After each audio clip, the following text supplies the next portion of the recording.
Hi, and welcome back. I'm Frank Jimenez with the Builderall team. In this video, you will learn how to set up a simple reverse squeeze page funnel inside Cheetah. Let's take a look at the reverse squeeze page funnel blueprint. So this is a little different than your squeeze page funnel, where instead you offer value first, and then you go to another page where you capture their name and email. Let's go take a look. Okay, so here we are at your reverse squeeze page. Now as you can see, there's a video all set to play. Now this video has to deliver on value. It's super important. In addition, in this video, you have to make your site visitors want more. And in order to do that, there's a call to action right here, where after they've watched your video, they're going to feel comfortable giving you their name and their email address in a pop-up. And I'll show you how that works. Okay, now let's go take a look at how we did this. Now again, you can start from scratch. You can create your own reverse squeeze page, but if you're stuck and you want some ideas, simply go to Add, go to Panels, and then go look for your specific page. For this example, it's your squeeze page. When you click on that, you have two options. You could select your option, it'll drag it into a panel, and then you can go in and make the necessary adjustments. So for this example, it looks like we're all set. All you have to do is go in here, right click. If this is a YouTube video, all you have to do is go to General Settings, go in here and enter your YouTube link. Or you can go in here, remove this, select Add, go to Panels, and let's go down to, let's see here, oops, I'm going to go to Elements, and then you go down to Video, and then select the proper video host and drag it in here.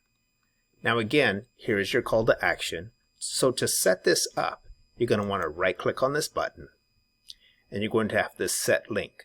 But before we do that, we have to go back into Cheetah, okay, and then go over to the left here and then select pop-ups. Now here I have already created a pop-up, which is my email form. If you want to create a new one, you just simply click on Create New Pop-up. It'll create a page just like this. So we're going to go in here and edit just so that you can see how we did this. Then simply go to Add. You're going to come to a blank page here, okay? Go to Panels, and then a good pop-up is typically a call to action. So just go ahead and select one of these. As you can see, I selected this one here and then made some adjustments. Now here, because it's a mailing boss form, you're going to want to right click, go in here and make sure that you set the proper list. So these are again pre-made lists inside Mailing Boss that you have to choose from. If you do not have a pre-made list yet, go ahead and click here, Create New List, or go into the Mailing Boss application and create a new list. We're going to go ahead and select Email Marketing, select Save. Next, what we want to do is we want to go set the link. So once they've submitted, there's going to be a pending period. One is subscription pending. So while the subscription is pending, where do you want to send them? So for this example, we're going to go in here and select Thank You. Subscription confirm, we're going to go in here. Same thing. I'm going to pick the page and then Thank You. And I'm not too concerned about the unsubscribe confirm. So we're going to go ahead and select Save. Go up here, select Save as well. So now let's go in here and go to the Thank You page.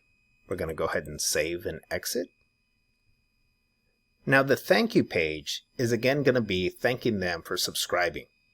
Now, here's your thank you page.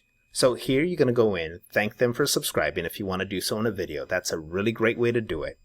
In addition to that, you want to maybe recap some of the value that you had in that very first video and let them know how to access more. And down below is your call to action. This is where it will take them to either an upsell, a downsell, a product, a new product, an e-learning course, or even your next funnel. And that is how you set up a reverse squeeze page funnel. I hope you found the information provided in this video helpful. Until next time, I'm Frank Jimenez with the Builderall team.